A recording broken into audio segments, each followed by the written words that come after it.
আজকে আমি এখানে বক্তব্য করব না, আমরা আজকে বক্তব্য শুনবো।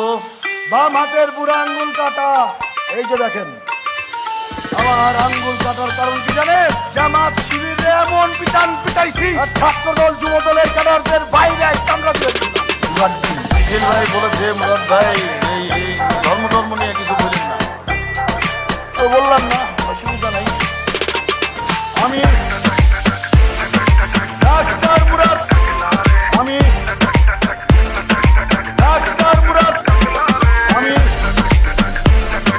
ডাক্তার মুরাদ, আমি ডাক্তার মুরাদ। আমার নাম শুনলে আজরাইলের মতো ভয় পায়, আমার কণ্ঠ কেউ রোধ করতে পারবে না।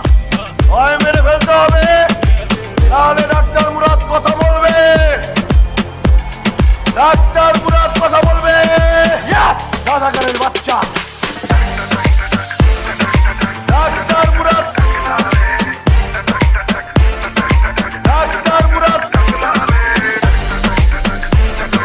Doctor Murad, doctor Murad. শেষ করবো বক্তব্য।